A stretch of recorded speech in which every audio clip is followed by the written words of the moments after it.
Aconteció después de la muerte de Moisés, siervo de Jehová, que Jehová habló a Josué, hijo de Nun, servidor de Moisés, diciendo: mi siervo Moisés ha muerto. Ahora pues, levántate y pasa este Jordán, tú y todo este pueblo, a la tierra que yo les doy a los hijos de Israel. Yo os he entregado, como lo había dicho a Moisés, todo lugar que pisare la planta de vuestro pie, desde el desierto y el Líbano hasta el gran río Éufrates, toda la tierra de los heteos hasta el gran mar donde se pone el sol, será vuestro territorio. Nadie te podrá hacer frente en todos los días de tu vida. Como estuve con Moisés, estaré contigo. No te dejaré ni te desampararé. Esfuérzate y sé valiente, porque tú repartirás a este pueblo por heredad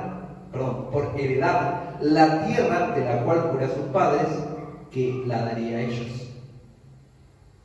Solamente esfuérzate y sé muy valiente, para cuidar de hacer conforme a toda la ley que mi siervo Moisés te mandó. No te apartes de ella ni a diestra ni a siniestra, para que seas prosperado en todas las cosas que emprendas.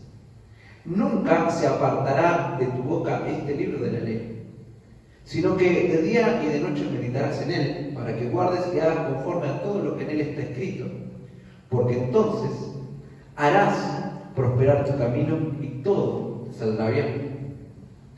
Mira que te mando que te esfuerces y que seas valiente, y seas valiente.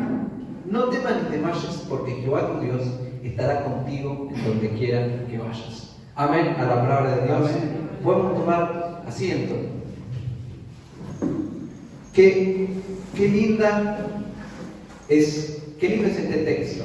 Cuánto nos gusta y cuántas veces hemos recurrido a él a lo largo de nuestra vida cristiana. Quizás incluso en los comienzos de nuestra vida cristiana es un texto muy leído, muy citado. Es un texto de aliento, de fortaleza. Es un texto que es como un río al cual uno va a buscar quizás algo fresco, algo reconfortante para seguir el camino. Quizás cuando uno se siente débil, sediento, sin fuerzas, porque el camino es largo. Ahora, si leemos los primeros dos versículos, es un texto demasiado rico. Vamos a compartir quizás ideas generales porque tiene muchísimo contenido, pero miramos los primeros dos versículos. Hay una situación, hay un contraste. Todos sabemos que los primeros 5 libros de la Biblia, Génesis, Éxodo, Levítico, Número y Deuteronomio, la tradición dice que fueron escritos por Moisés, Génesis inclusive, como revelación de Dios, y que ya Josué implica una nueva etapa, ¿sí? Incluso la Biblia está dividida en el Pentateuco, que Penta viene de 5, ¿no? 5 libros que en síntesis fueron desarrollados o escritos durante el ministerio de Moisés. Pero Moisés va a morir, ¿sí? A la edad de 120 años muere Moisés, y cuando estamos diciendo que muere Moisés, estamos diciendo que muere la figura, ¿sí? Quizás más representativa de la historia hebrea, junto con Abraham.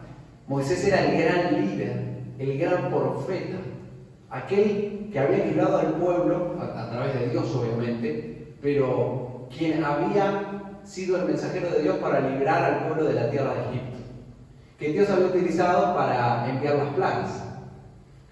Moisés era no solo eso, sino aquel medio a través del cual Dios había dado la ley al pueblo. Entonces, si estamos hablando de Moisés, estamos hablando de uno de los profetas emblemáticos de la historia del pueblo judío. Sin embargo, Dios había prometido un profeta que sería más grande que Moisés. Y eso está en el libro de Deuteronomio. Dios prometió un profeta más grande que Moisés, que como todos sabemos, esta promesa se cumple en Cristo. Amén. Pero aún Moisés, habiendo sido un profeta tan grande, era un hombre y fallece y muere. y sube al monte e Israel sabe que Moisés no va a volver, ¿sí? Y luego van a buscar su cuerpo y no lo encuentran porque Dios ocultó el cuerpo de Moisés para prevenir, según suele comentar la tradición y históricamente, cualquier tipo de idolatría, porque era tan grande lo que había sido Moisés que Dios decide, dice la palabra, que su cuerpo no aparezca. Ahora, qué difícil, ¿no?, seguir para un pueblo que quizás era Moisés dependiente, podríamos decir. En el sentido de que era Moisés quien hablaba con Dios, era Moisés quien había transmitido la ley, era Moisés quien con la vara había hecho los milagros encomendados con Dios. Qué difícil seguir cuando el líder ya no está.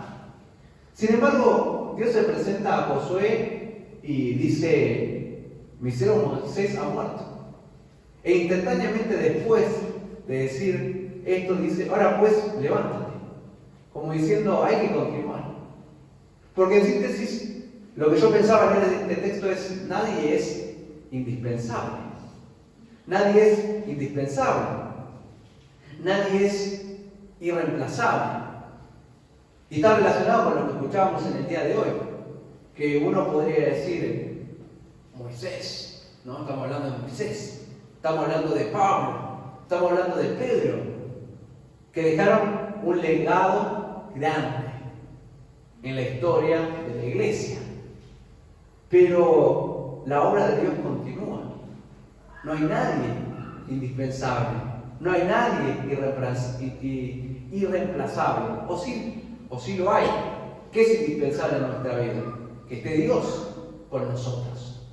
Que la gracia de Dios, el poder de Dios y la guía de Dios esté en la iglesia. Eso es indispensable, eso es irreemplazable. Pero los hombres, las mujeres, los ministros, todos los que estamos aquí, algún día no vamos a estar, pero la obra de Dios va a continuar. Amén. Eso es lo que la Biblia nos enseña. Y Dios lo habla con cierta naturalidad. Quizás siempre habrá habido, me imagino yo, esto no lo dice la Biblia, pero en situaciones como esta, un pueblo que veía en Moisés una figura central, emblemática, habrán dicho: ¿y ahora qué hacemos? Moisés ya no está. ¿Cómo seguimos? Pero Dios lo toma con naturalidad, era su plan, y habla que iba a ser el sucesor de Moisés. Como diciendo: es tu momento, es tu hora, hay que seguir con la siguiente fase del plan. Pensaba esto y notaba o recordaba que hay una frase, más que nada en el mundo del espectáculo, que proviene de una canción muy famosa, que es: el show debe continuar, ¿no? Como en todo espectáculo, cuando muere una figura representativa, es como: no, hay que seguir haciendo el programa o la obra o lo que fuere, por más que esa persona no esté, porque el show tiene que continuar, como diciendo: el show tiene que seguir. Esa es la frase conocida.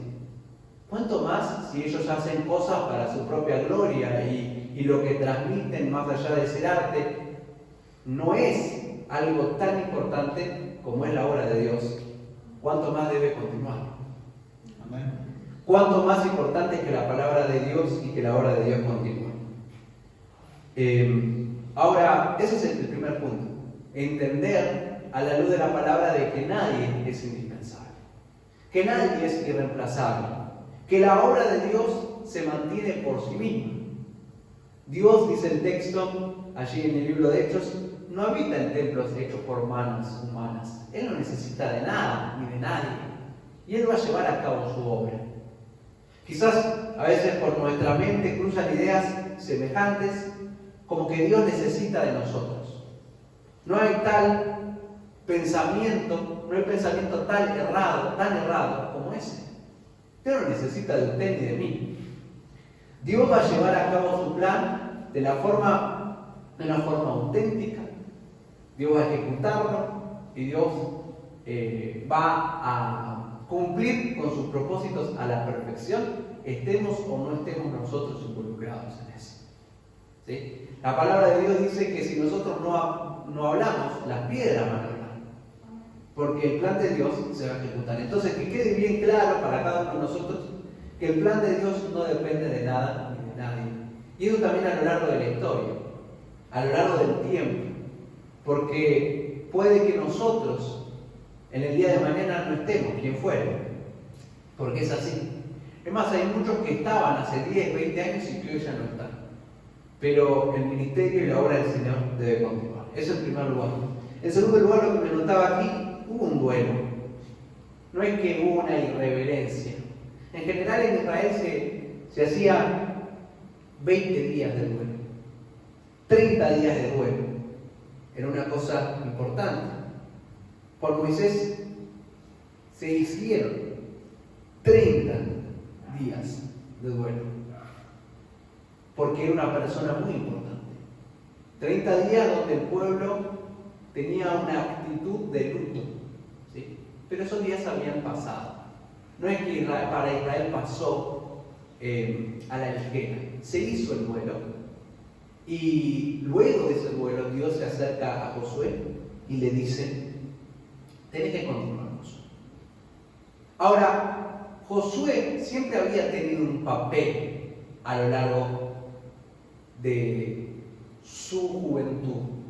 Si lo leemos en Éxodo del capítulo 17, vemos que era Josué quien estaba a cargo del ejército que iba a pelear contra Amalek. Si lo observamos allí en Números capítulo 12, es Josué uno de los seleccionados de las tribus para ir e investigar la tierra de Canaán, que ellos debían ser espías y ver la tierra que Dios les iba a dar, la tierra que ellos iban a conquistar. Entonces Josué siempre tiene un papel activo, pero él todavía estaba en una etapa de preparación. Él tenía un rol, por decirlo de algún modo, secundario, un rol más en la sombra. Siempre había estado teniendo un comportamiento activo en la obra, pero secundario, aprendiendo, ¿sí? Un papel, digamos, que quizás pasaba desapercibido, pero Dios estaba incubando en él un líder, un siervo, alguien que en un momento dado sería capaz de llevar adelante a un pueblo. Y el rol de Moisés y el rol de Josué no era el mismo rol. Moisés tuvo que lidiar con un pueblo esclavo, un pueblo que salía de la esclavitud, liberarlo y llevarlo. Pero la mentalidad de ese pueblo era la mentalidad de un pueblo esclavo. La generación de Moisés fue la generación que tuvo que morir en el desierto por su incredulidad, porque no tenían la visión, no tenían el entendimiento de para qué Dios los había sacado de la tierra de Egipto. Josué, sin embargo, era parte de una generación, ¿sí?, que ya sabía lo que era la libertad, que ya sabía lo que era no depender de Egipto, y gran parte de su vida la vivió como un hombre libre. Y el pueblo que iba a guiar era un pueblo libre, un pueblo que había nacido en el desierto y que sabía lo que era libertad y que tenía ambición de conquista, de ir, y de que creía en los planes de Dios. Entonces ya el ministerio era diferente. Ahora Dios se le presenta y le dice: bueno, Josué, es tu momento. Y quizás muchos de nosotros no hemos pensado acerca de esto, no hemos meditado acerca de esto. Porque, al igual que Josué, tenemos quizás un papel en el que estamos haciendo algo. O quizás algunos de nosotros recién estamos viniendo como oyentes o dando nuestros primeros pasos. Pero hasta ahora no habíamos pensado que Dios un día se pueda acercar a nuestras vidas, hacerse evidente en nuestra vida y decir, exigirnos más de lo que hasta ahora veníamos haciendo. Y de eso se trata este texto. Un Dios que se presenta delante de Josué y que le dice: es tu momento, Josué. Es tiempo de que hagas ciertas cosas, de que tomes protagonismo y que lleves adelante a este pueblo. Y esto es una palabra para autoexaminarnos a nosotros mismos, y que quizás hasta ahora siempre hemos visto una figura de liderazgo espiritual en nuestras vidas, una figura paternal en nuestras vidas, porque Josué mismo había visto en Moisés ese líder.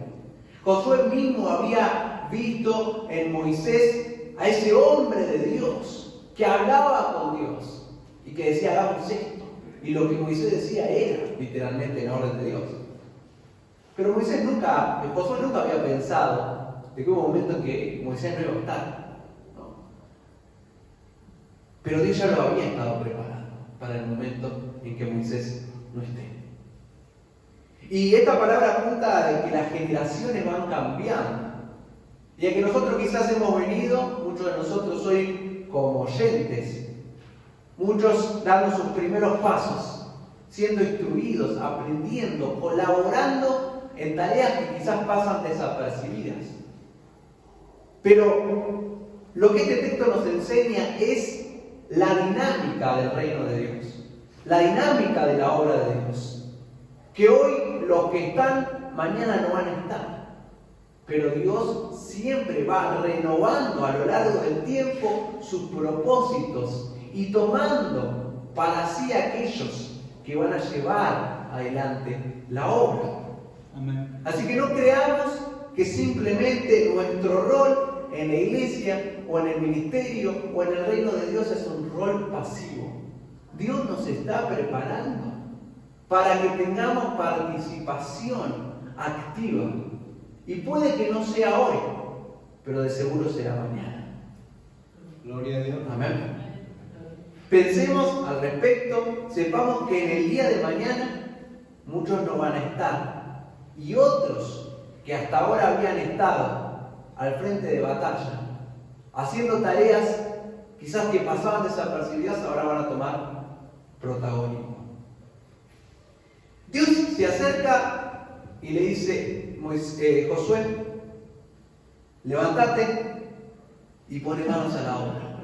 Vas a pasar este Jordán, vos y todo este pueblo, y vas a ir. Y Dios ya dice una cosa: yo he entregado esta tierra. Dios habla en pasado. Si ustedes leen el texto, dice: yo he entregado. ¿Qué había entregado Dios? Israel no tenía dominio de una sola nación. Sabemos de que, para los que no saben, era la tierra de Canaán, que estaba compuesta por un territorio rodeado y digamos, del cual los cananeos, los heteos, los fereceos y un montón de naciones eran dueñas de ese territorio. Y Dios se había prometido esa tierra al pueblo de Israel. Y esa tierra no era de ellos, y ellos no tenían experiencia bélica, era un pueblo joven, era un pueblo inexperto, era un pueblo que ni siquiera tenían el armamento que tenían todas esas naciones, entre ellas Jericó, que tenían muros, capacidad bélica, capacidad de resistencia. De todo eso se trata el libro de Josué. Pero Dios lo da por hecho. Dios lo da por hecho, dice: yo ya entregué todo eso en sus manos. Todo lo que pise la planta de vuestros pies, hablando en términos militares, hablando en términos de conquista, va a ser de ustedes. Dios da por hecho algo que todavía no se había ejecutado. Y esto habla de la autoridad o del poder de Dios y de que hay que tener fe en las promesas de Dios. Amén. Porque a veces con nuestros ojos terrenales estamos de antemano en una realidad que no se hace evidente en nuestra vida. Josué, él ve, ¿qué ve Josué en ese momento cuando Dios le habla? Ve que Israel está en la frontera. Ve que Israel no tiene la capacidad bélica ni el armamento para que eso que Dios dice se haga realidad. Pero Dios le dice: ya es un hecho, Josué. Yo les voy a dar esta tierra. Ni siquiera dice: yo les voy a dar. Les he dado, les he entregado. Como si Dios ya lo hubiera hecho. Dios ya les había dado la llave, Dios ya les había dado la victoria. Y por eso este texto es tan recurrente en nuestras vidas. Porque cuántas veces en nuestra vida cristiana nuestros ojos terrenales distan en lo que ven de lo que ven nuestros ojos espirituales. Amén. Dios con nuestros ojos espirituales nos invita a ver cosas que nuestros ojos terrenales no ven. Dios quizás nos dice a través de su palabra, este problema ya está solucionado. La iglesia, yo ya he entregado a todos aquellos que van a ser salvos en este lugar. Y uno lo ve y dice, ¿dónde están? ¿Dónde están todos los demás? Yo no los veo, ¿no? Y uno quizás, estoy dando ejemplos, no estoy diciendo, cada uno sabrá la palabra que Dios ya ha puesto en su corazón. El deseo que Dios ya ha dicho que va a cumplir. Y que uno a la luz de la palabra lo cree y ora por ello y lo pide. Eso quizás puede referirse a un deseo por la familia, por la salud, por lo que fuere. Y uno ora y pide a Dios. Y uno con los ojos espirituales ve que Dios va a hacer la obra. Pero, insisto, la visión terrenal vista a veces de la visión espiritual. Y es ahí donde se trata de tener fe. Insisto aquí que Dios hace las cosas como Él quiere. Yo no puedo decir vagamente que Dios va a solucionar todos sus problemas, que Dios va a solucionar todos mis problemas, o que Dios va a dar todos los deseos que hay en mí y en su corazón. Eso yo no lo puedo decir. Porque Dios hace las cosas conforme a su voluntad. Amén. Y si nosotros viniéramos aquí y le dijéramos, o si usted me dijera a mí, o si yo le dijera a usted, Dios va a solucionar todo eso que usted tiene en su corazón.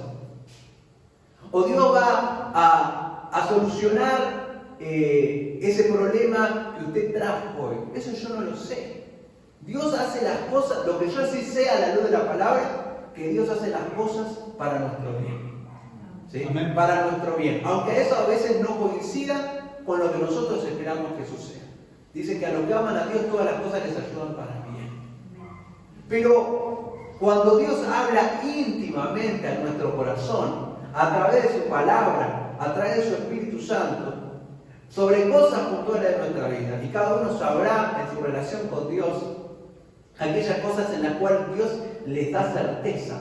Dios da las cosas como un hecho, aún antes de que esas cosas sucedan. Y en ese momento hay que creer. Hay que creer que lo que Dios dice es como es. Y Dios da instrucciones desde el desierto y el Líbano hasta el gran río Éufrates, toda la tierra de los Eteos hasta el gran mar donde se pone el sol será vuestro territorio. Se renueva aquí el desafío y la promesa. Hay una tierra prometida. Israel es una imagen, es una figura de un pueblo que está de paso, un pueblo que es peregrino en el desierto y que se dirige hacia algo que no ve y que le va a ser propio. Y esa creo que sobre todas las promesas que Dios puede hacer individual a cada uno de nosotros es la promesa fundamental de la vida cristiana. O Dios no nos dice a lo largo de la Biblia, cuando Dios habla de la salvación, habla en presente, en pasado y en futuro. Amén. Porque Dios dice, será salvo en muchas veces. Como que habla de algo futuro. Pero en otra cosa Dios dice, soy salvos. Y en otra cosa dice, Él nos salvó. Como si fuera algo que ya pasó. Como si Dios ya lo da por hecho. Y así como Josué se dirige a una tierra prometida que él no ve y que todavía no es un hecho, nosotros hoy por sobre todas las cosas, lo que vemos y lo que sabemos es que un día estaremos en la tierra que Dios nos ha prometido, que es una tierra celestial. Amén. Aunque todavía nos falte mucho, aunque todavía estamos transitando un camino que es largo y es difícil, aunque todavía hay errores, aunque todavía la iglesia del Señor parece no consolidarse, nuestra vida espiritual parece no consolidarse, Dios ya lo da por hecho. Dios ya da por hecho. Y qué bueno en este día creer con los ojos de la fe esa promesa divina de que Dios ya nos ha salvado, aunque todavía sigue trabajando en nuestra vida. Dios ya ha hecho la obra. Dios ya ha consolidado este lugar. Dios ya ha preparado a todos los que van a ser salvos a través de esta iglesia. Dios ya ha establecido nuestra vida, ya ha santificado nuestra vida, ya ha purificado nuestra vida, aunque nosotros nos veamos. Y vemos que todavía hay muchas cosas por purificar y por santificar. Porque esa promesa que parece estar en el futuro, Dios ya la presenta en el presente. Y se trata de creerla y de tomarla. Y de caminar con la convicción de que lo que Dios ha dicho, lo hará. Y Dios, porque hasta aquí vemos en síntesis lo que Dios dice, ¿no? La Biblia se trata de lo que Dios dice al fin y al cabo, de lo que Dios promete. Y esto es, creo, la enseñanza principal de este texto. Dios se presenta ante Josué y le dice, ya está, Josué, esa tierra es de ustedes. Gloria a Dios. Yo se las entregué. Si Dios nos dice esto, ¿quién no va a ir a buscar esa tierra? Si Dios te está diciendo que ya te la entregó. Si Dios te dice, o si Dios me dice a mí, anda, por decir una cosa, este lugar es tuyo. ¿No? Lo que fuere, imagínense que Dios nos dice, allá en la ruta, por decir algo, hay un terreno, ese terreno es tuyo. Yo no tengo la llave, no tengo los papeles, pero Dios me dice, ese terreno es tuyo. Si es Dios quien lo está diciendo, ¿cómo no voy a creer e ir a reclamar algo que Dios me está diciendo que es mío? Es como que Dios ya ha hecho absolutamente todo, ¿no es así? Dios ha hecho absolutamente todo, Dios lo da por hecho. Es un hecho, es una realidad. Bueno, la Biblia a lo largo de todo el Nuevo Testamento nos dice cosas por el estilo. Nos dice que Dios ya ha hecho la obra completa. Es más, Jesús cuando está en la cruz dice, consumado es. Como no falta hacer nada, ya está todo terminado. Y después nos dice que somos salvos, nos dice que somos justificados, que somos justos, nos dice que somos santos, nos dice que somos reyes y sacerdotes. Dios da por hecho que Él ha terminado la obra en nuestras vidas. Aleluya. ¿No lo vemos? Ahora inmediatamente Dios a Josué le empieza a decir, Josué, vas a tener que ser valiente. Josué, vas a tener que esforzarte. Josué, vos vas a repartir este pueblo.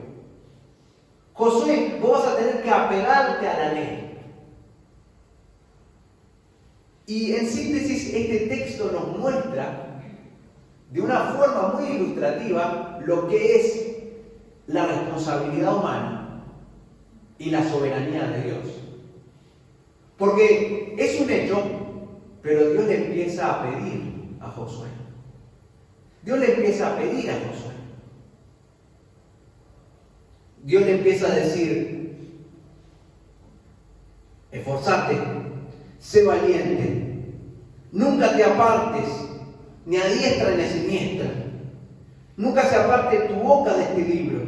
Meditá de él de día y de noche. Guardá la palabra. Y de nuevo, Josué, esforzate, sé valiente, no temas ni desmayes. Hay una serie de exigencias para nosotros. Pero al mismo tiempo Dios dice, ya te entregué la tierra. Y de eso se trata la Biblia, la vida cristiana. Dios nos dice un montón de promesas y Dios las da por hecho. Y la palabra de Dios no se puede romper. Dios es un Dios fiel a su palabra. Pero al mismo tiempo Dios nos exige. Dios nos dice, esforzate, sé valiente, lee la palabra, aferrate a mi palabra. Porque la vida cristiana se trata de esforzarnos, se trata de trabajar, se trata de poner las manos a la obra para conseguir algo que Dios ya ha hecho. ¿Por qué? Porque es así. Yo me voy a esforzar, yo voy a dar lo mejor de mí porque Dios me lo pide. Aunque al mismo tiempo yo sé que no es mi esfuerzo, que no es lo que yo haga. Dios ya lo ha hecho.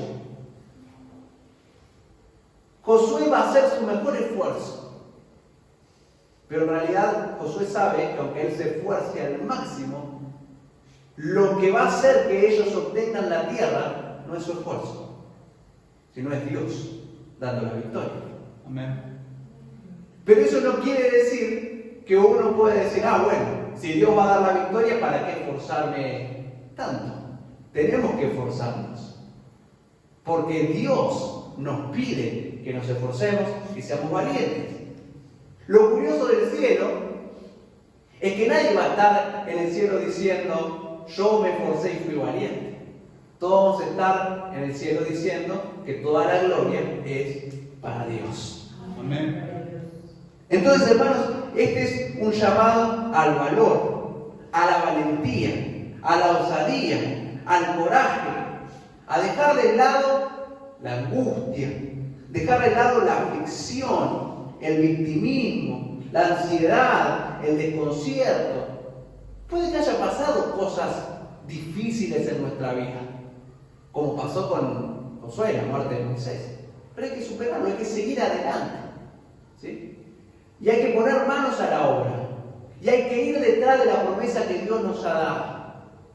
Y lo bueno de la obra del Señor, y a veces nosotros lo olvidamos a esto, porque nuestros ojos terrenales ven lejos a veces. Ven que falta tanto por hacer.